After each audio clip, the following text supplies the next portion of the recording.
Okay, let's try this again. My connection is still weak. It's snowing here and windy, so we're gonna try this and see how far we get. Okay, so I just want to talk today about the difference between sharing oils as a hobby and sharing oils as a business. We talked yesterday about like that person, and the reality is I feel like that person is typically somebody who treats their network marketing business, or in this case sharing oils, as a hobby. And how does that manifest itself? And again, I don't mean to speak negatively of anything. These are just my observations after doing this for a while and of my own approach, okay?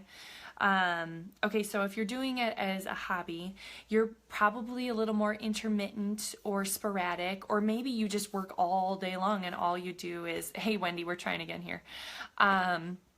All you do is talk about oils all the time. Maybe that's what you're doing. Maybe you're just unsure, like, oh, if it works for me, that's great, but if it doesn't, then that's okay. So maybe not super committed.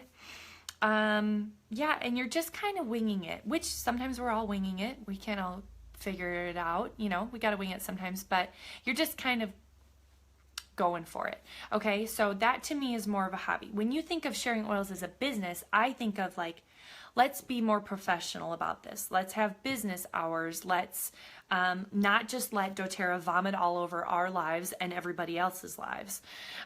Let's make sure that we're practicing our skills and that we're serious and committed and setting goals and yeah, just taking it seriously. Okay, so if I had to pick one of those two for myself or for anybody, I would pick a business. I would. And here's the distinction I want to make, or what I want you to understand. When you probably hear me use the word business, some of you might cringe, or some of you might be like, well, yeah, of course, Amy's doing this as a business. She's working it basically full time. Doing oils as a business, however many hours you're putting in a week, has no bearing on whether it's a hobby or business. It does not matter how many hours a week. If you are working 1 hour a week on doTERRA, you can still treat it as a business. That means you're setting your hours, you are practicing your skills, you are, you know, being like a professional about it, not just like playing it crazy. I don't know. Okay, so it does not matter how many hours a week you're putting in. That has no bearing, okay? And it doesn't matter what your goal is. You're saying, oh, of course Amy treats it as a business. She wants a full-time income. You know, she wants Gary to come home. And again, that has nothing to do with whether you treat it as a hobby or a business. If my goal was $50 a month,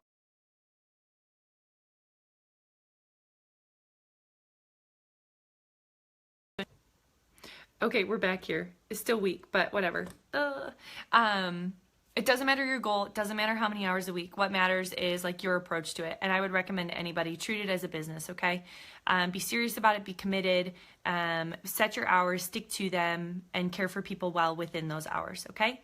All right. Thanks, everybody, for our crazy video. Hopefully tomorrow my connection's better.